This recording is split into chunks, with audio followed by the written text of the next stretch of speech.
बोली देवादिदेव 1008 महावीर भगवान की जय। संत शिरोमणि आचार्य गुरुवर श्री विद्यासागर जी मुनि महाराज की जय। परम पूज्य 108 मुनिवर श्री प्रज्ञासागर जी महाराज की जय। द्वादशांगिनी वाणी माता की जय। अहिंसामय विश्व धर्म की जय। आज हम आपको जैन कर्मानुचिंतन पढ़ाएंगे, जिसमें चतुर्थ अधिकार है सत्ता के नियम। ध्यान से सुनना, सत्ता के नियम हम अभी आपको बता रहे हैं। तीर्थंकर प्रकृति की सत्ता वाले जीव के दूसरे व तीसरे गुण स्थान नहीं हो सकता है। तीर्थंकर प्रकृति की सत्ता वाले जीव का दूसरा और तीसरा गुण स्थान नहीं होता। आहरक दिक् की सत्ता वाले जीव के दूसरा गुण स्थान नहीं होता। देवायु को छोड़कर अन्य किसी भी आयु का बंध हो गया हो तो वह जीव अणुव्रत व महाव्रत धारण नहीं कर सकता। अनंतानुबंधी क्रोध मान माया लोभ मिथ्यात्व सम्यक प्रकृति, इन 7 सम्यक घातक प्रकृतियों का चौथे, पांचवें, छठे, सातवें गुण स्थान में किसी भी गुण स्थान में उपसम व क्षय हो सकता है। उपसम श्रेणी वालों के लिए दोनों संभव है। छपक श्रेणी वाले के लिए क्षायिक सम्यक ही है। नरकायु का सत्व होने पर देशव्रत, नरकायु त्रियगायु का सत्व होने पर महाव्रत तथा नरकायु त्रिगायु देवायु का सत्व होने पर छपक श्रेणी नहीं होती। नरक गति में देवायु सत्व के अयोग्य है। तीसरे नरक तक ही तीर्थंकर प्रकृति का सत्व संभव है। सो चौथे, पांचवें, छठे नरक में देवायु तीर्थंकर ये 2 प्रकृतियां सत्व के अयोग्य हैं। छठे नरक तक ही मनुष्यायु का सत्व संभव है। सो 7वें नरक में देवायु तीर्थंकर मनुष्यायु ये 3 प्रकृतियां सत्व के अयोग्य हैं। त्रियग गति में तीर्थंकर प्रकृति का सत्व असंभव है। लब्ध पर्याप्त त्रियंच व मनुष्यों में नरकायु, देवायु व तीर्थंकर ये 3 प्रकृतियां सत्व के अयोग्य हैं। देवगति में नरकायु सत्व के अयोग्य है। 12वें स्वर्ग से ऊपर के देवों में नरकायु त्रियंचायु ये दोनों सत्व के अयोग्य हैं।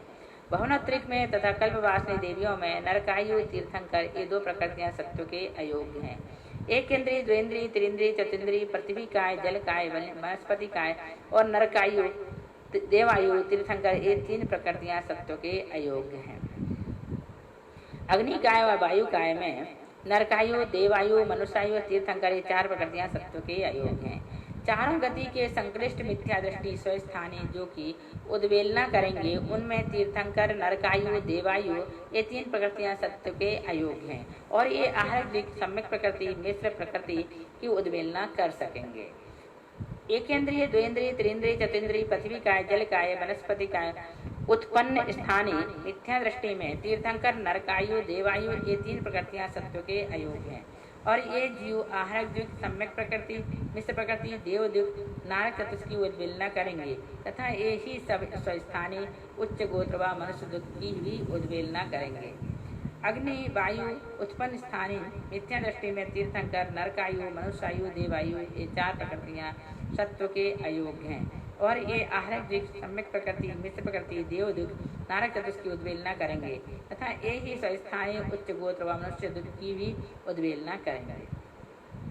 आहरक दिक्, सम्यक प्रकृति, मिश्र प्रकृति, देव दिक्, नारक चतुष्क, उच्च गोत्र, मनुष्य दिक् ये 13 उद्वेलन प्रकृतियां हैं। अर्थात ये जैसी बंधी थी वैसी ही उकल कर अनुरूप परिणमन कर दूर हो जाती हैं। जैसी बंधी थी वैसी ही उकल कर अन्य रूप परिणमन कर दूर हो जाती हैं।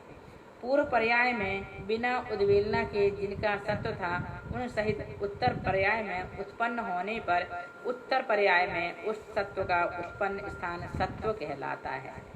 विवक्षित पर्याय में बिना उद्वेलना किए व उद्वेलना से हो उसे स्वस्थान कहते हैं।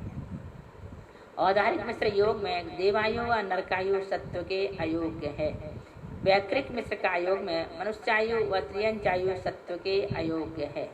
आहारक का योग व आहारक मिश्र योग में नरकायु व त्रियंचायु सत्व के अयोग्य है। नपुंसक वेदी, स्त्री वेदी, छपक श्रेणी वाले के तीर्थंकर प्रकृति का भी सत्व नहीं है। किस किस का? नपुंसक वेदी, स्त्री वेदी, छपक श्रेणी वाले के तीर्थंकर प्रकृति का सत्व नहीं है। अनंतानुबंधी रहित मिथ्या दृष्टि में तीर्थंकर अनंत विचार ये 5 प्रकृतियां सत्व के अयोग्य हैं। कृष्णलेशिया व नीललेशिया में मिथ्या दृष्टि के तीर्थंकर प्रकृति का सत्व नहीं है। पीत पद्म शुक्ल लेशिया में मिथ्या दृष्टि के तीर्थंकर प्रकृति का सत्व नहीं है। अभव्य में तीर्थंकर सम्यक प्रकृति सम्यक मिथ्यात् आहार चतुष्क ये 7 प्रकृतियां सत्व के अयोग्य हैं। असंज्ञ जीव में तीर्थंकर प्रकृति सत्व के अयोग्य है। इस प्रकार हमने आपको यहाँ पर सत्ता के कुछ नियम बताए हैं जो सैद्धांतिक हैं। इन्हें आप याद कर लें और यदि याद नहीं होता है तो इसे बार बार सुने तो याद हो जाएगा। इन सबको धारणा का विषय चिंतन का विषय बनाएं ताकि आप कर्मकांड अच्छी तरह से पढ़ सकें। बोलिए महावीर भगवान की जय।